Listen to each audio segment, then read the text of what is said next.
My self Monas Ali. How are you? मुझे उम्मीद आप सब अच्छे होंगे।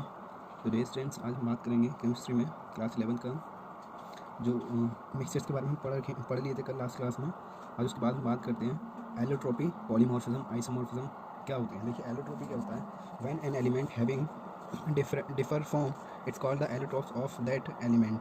मतलब क्या है यहाँ पर, देखिए जब एक एलिमेंट जो है अपने बहुत सारी डिफरेंट मतलब अलग अलग फॉर्म में जो है प्रेजेंट होता है, it's called the allotropes of that element. तो ये उस एलिमेंट के एलोट्रोप्स जो है कहे जाते हैं। इसमें एग्जांपल आप समझेंगे तो आपको क्लियर हो जाएगा। देखिए यहाँ एलोट्रोप्स ऑफ कार्बन हम देखेंगे तो पहला आपका डायमंड है, then graphite, charcoal, coke, coal and black lamp. ये सभी क्या है, एलोट्रोप्स ऑफ कार्बन है। मतलब एलोट्रोप्स ऑफ कार्बन, इनमें सभी में क्या प्रेजेंट है, कार्बन जो है बहुत ज़्यादा क्वांटिटी में प्रेजेंट है, so it is called the allotropes of carbon. Another example of allotropes is phosphorus. देखिए एलोट्रोप्स ऑफ फॉस्फोरस क्या होते हैं, रेड फॉस्फोरस होगा, white phosphorus and black phosphorus.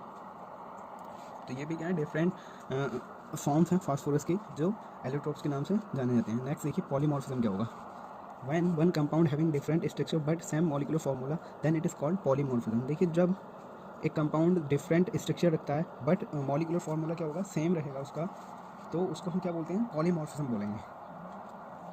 देखिए यहाँ पर हम बात करें एग्जांपल, कैल्शियम कार्बोनेट जो है ये मॉलिक्यूलर फार्मूला है किसका, आर्गोनाइट का एंड कैल्साइट का। तो ये दोनों जो हैं क्या हैं, डिफरेंट स्ट्रक्चर के कंपाउंड प्रेजेंट है, बट इनका मॉलिक्यूलर फार्मूला क्या रहेगा, दोनों का ही कैल्शियम कार्बोनेट रहेगा। वैसे ही अगर हम बात करें जिंक सल्फाइड की, तो इसके भी टू डिफरेंट कंपाउंड होते हैं जो डिफरेंट स्ट्रक्चर रखते हैं, बट मॉलिक्यूलर फार्मूला इनका सेम रहता है, जैसे सल्फराइड एंड वुडजाइड हमने यहाँ पर बात की। नेक्स्ट इसके बाद हम बात करते हैं आइसोमॉर्फिज्म क्या होता है।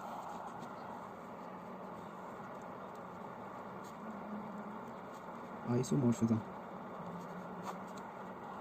देखिए यहाँ पर पॉलीमॉर्फिज्म यहाँ लिखा है, पॉली का मतलब मोर और मॉर्फिज्म का मतलब जो एक्सटर्नल स्ट्रक्चर जो आपको बाहर से दिखाई देती है वो स्ट्रक्चर क्या है, डिफरेंट होंगी, बहुत सारी होंगी स्ट्रक्चर एक ही मॉलिक्यूल की। तो इसको आप मतलब टर्मिनोलॉजी जिसको बोलते हैं, आप उसके हेल्प से भी इसको डिफाइन कर सकते हैं, जो आपने यहाँ पर डेफिनेशन पूरा ही लिखा है। देन इसके बाद हम बात करें आइसोमॉर्फिज्म, तो आइसोमॉर्फिज्म क्या होता है, व्हेन लिख लीजिए आप, when compound have, when a compound have same crystalline structure same crystalline structure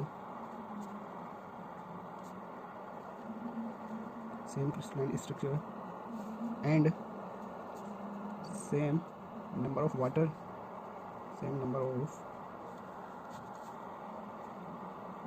molecules,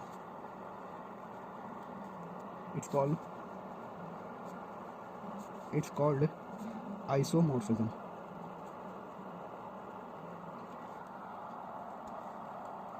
इसका एग्जांपल लिख लेते हैं आप, देखिए क्या है एग्जांपल, ZnSO4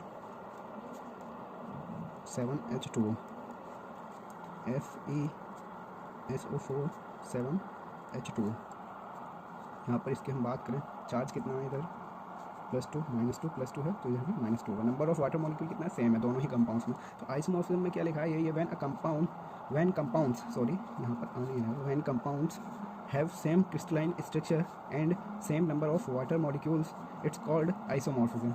देखिए जब कोई भी कंपाउंड जो है, ऐसे कंपाउंड्स जिनका मॉलिक्यूलर फार्मूला क्या होगा, सेम होगा, ये सेम क्रिस्टलाइन स्ट्रक्चर होगा and same number of water molecule क्या होगा, जो है सेम ही रहेगा, देन आप उसको बोलेंगे आइसोमॉर्फिज्म।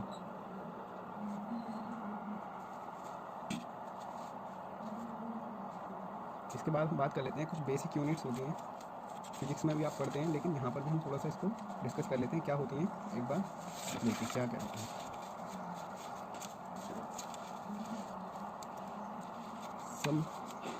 सम क्या, इसको 7 बेसिक यूनिट्स लिख लेते हैं, 7 basic units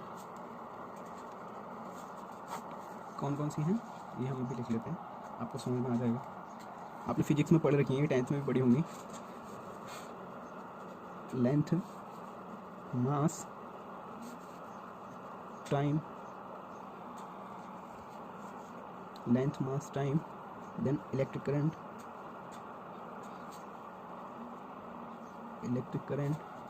luminous intensity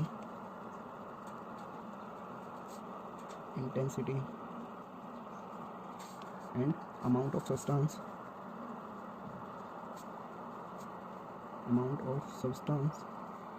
and temperature.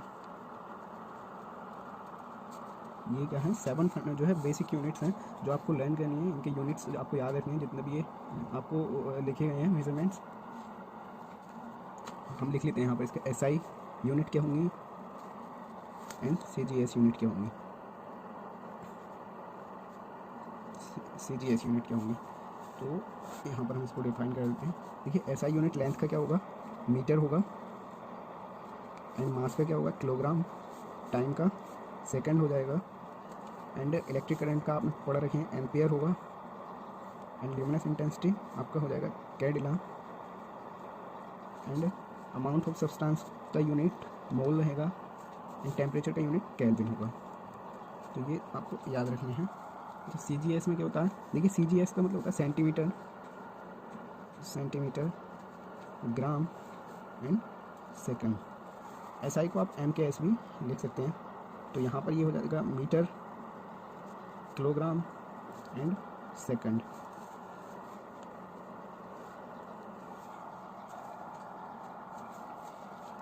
तो मीटर का CGS अगर MKS में बात करें, जो है लेंथ का यूनिट मीटर होता है, लेकिन CGS में क्या हो जाएगा, सेंटीमीटर हो जाएगा। वैसे ही जो है यहाँ पर किलोग्राम है तो यहाँ ग्राम हो जाएगा, सेकंड का सेकंड रहेगा। बाकी सभी का जो है सेम रहता है, CGS में और MKS में सभी का यूनिट क्या होगा, सेम रहेगा। देखिए यहाँ पर अब हम कुछ बात कर लेते हैं conversation of units. Conversation of unit, अगर हम सबसे पहले बात करें प्रेशर की, यहाँ पर प्रेशर का यूनिट क्या होता है, एटमॉस्फेयर होता है, एटमॉस्फेयर होता है। इसको रिप्रेजेंट करते हैं ATM से भी। 1 ATM इक्वल होता है 760 mm of Hg। 760 mm of Hg equal होता है 60 centimetre of Hg, and 760 mm of Hg equal होता है 760 torr. 760 mm of Hg equal होता है 1.013 into 10⁵ pascal. 760 mm of Hg equal होता है 1.013 बार, एंड 1 बार इक्वल होगा 10⁵ पास्कल। वैसे ही अगर हम बात करें जो है वॉल्यूम का, तो वॉल्यूम का भी जो यूनिट होता है लीटर होता है। इसमें भी आप कन्वर्जेशन देख लीजिए।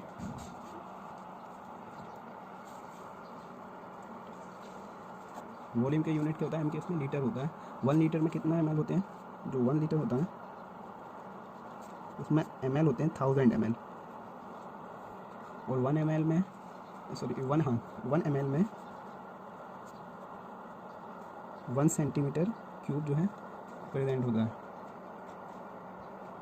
या आप 1 ml को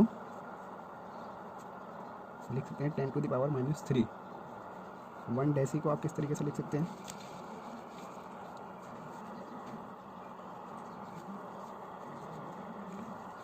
1/10। और आपको याद रखना है सेमी का मतलब हमेशा क्या होगा, हाफ ही होगा। कन्वर्जेशन ऑफ यूनिट है, आपको जो है बस थोड़ा सा याद रखना है यहाँ पर, बाकी कुछ टफ नहीं है ये ऐसा कुछ। नेक्स्ट हम बात कर लेते हैं इसमें टेम्परेचर का।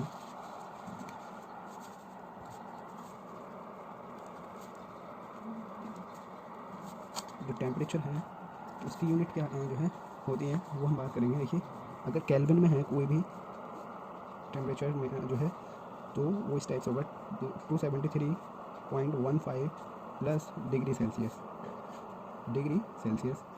या इसको आप लिख सकते हैं इक्वली होता है 273 प्लस डिग्री सेल्सियस। मतलब ये 1.15 जो वैल्यू है इसको हमने यहाँ पर जो है ख़त्म किया है। इक्वल होता है 273 प्लस डिग्री सेल्सियस। अभी आप इसको जब क्वेश्चंस करेंगे देन आपको जो है समझ में आएगा। ये फ़ारेनहाइट में जो टेम्परेचर होता है उसको हम कैसे कन्वर्ट करते हैं डिग्री सेल्सियस में, वो आपको सब अभी करेंगे क्वेश्चंस, तभी समझ में आएगा अच्छे से। Degree Celsius plus 32। देखिए आप यहाँ क्वेश्चन देख लीजिए, बहुत इजी है ये, ज़्यादा टफ नहीं है। आपको एक क्वेश्चन दिया गया है 20 डिग्री सेल्सियस क्या इसका टेम्परेचर दिया गया है। आपको केल्विन में इसका जो है टेम्परेचर फाइंड आउट करना है और फ़ारेनहाइट में जो है टेम्परेचर फाइंड आउट करना है। तो केल्विन में हम निकाल सकते हैं क्योंकि हमारे पास केल्विन में अगर फॉर्मूला दे रखा है, देखिए केल्विन में हम फाइंड आउट करना है तो हम क्या करेंगे, जो भी हमारे पास टेम्परेचर है उसको हम लिखेंगे केल्विन में फाइंड आउट करना है तो ये वाला वैल्यू लिखेंगे 273.15 प्लस डिग्री सेल्सियस आपको दिया गया है टेम्परेचर, तो लिख लीजिए आप। अब आपको यहाँ पर जो है सॉल्व करना है क्वेश्चन, देखिए 273.15 आपको दिया गया है, वैसे ही आप लिखेंगे। अच्छा, क्वेश्चन में आपका डिग्री सेल्सियस का जो है वैल्यू कितना है, 20 डिग्री है, तो आप यहाँ पर जो है 20 जो है लिख देंगे। आपका टेम्परेचर कितना आ जाएगा, 293.15 आपका ये टेम्परेचर आ जाएगा केल्विन में। यहाँ पर आप लिख सकते हैं केल्विन। तो यही है, आप इसको केल्विन में टेम्परेचर कैसे कन्वर्ट करना है, आपको डिग्री सेल्सियस में दिया है, फ़ारेनहाइट में दिया है तो कैसे हमको डिग्री सेल्सियस में कन्वर्ट करना है, या डिग्री सेल्सियस में दिया कन्वर्ट हमको करना है केल्विन में तो कैसे करेंगे, इन्हीं फार्मूलाज की हेल्प से आप कर सकते हैं। नेक्स्ट क्वेश्चन और देख लीजिए, इसमें आपको और अच्छे से समझ में आ जाएंगे। देखिए 99 फ़ारेनहाइट आपको टेम्परेचर दिया है, केल्विन में आपको फाइंड आउट करना है और डिग्री सेल्सियस में आपको फाइंड आउट करना है। अच्छा, अभी यहाँ पर फ़ारेनहाइट में हमने जो है नहीं चेंज किया है, इसको भी हम कर लेते हैं। फ़ारेनहाइट में हमको चेंज करना भी है, तो फ़ारेनहाइट के लिए फॉर्मूला क्या है, ये रखा है, हम इसको लिख लेते हैं पहले यहाँ पर ऐसे है, फ़ारेनहाइट डिग्री सेल्सियस प्लस 32। तो जो हमारे पास वैल्यू दे रखी है वो हम पुट कर देते हैं। देखिए यहाँ पर डिग्री सेल्सियस का वैल्यू आपको दे रखा है 20, तो 20 लिख दिया आपने, 32।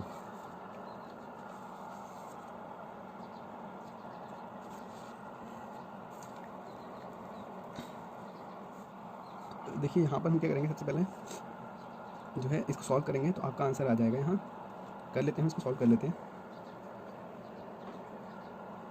पहले हम क्या करेंगे, मल्टीप्लाई कर लेंगे, देन एडिशन हो जाएगा आपका।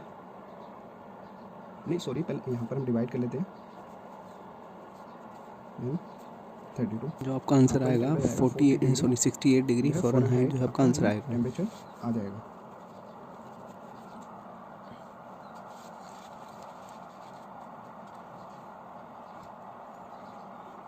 नेक्स्ट क्वेश्चन हम सॉल्व करते हैं।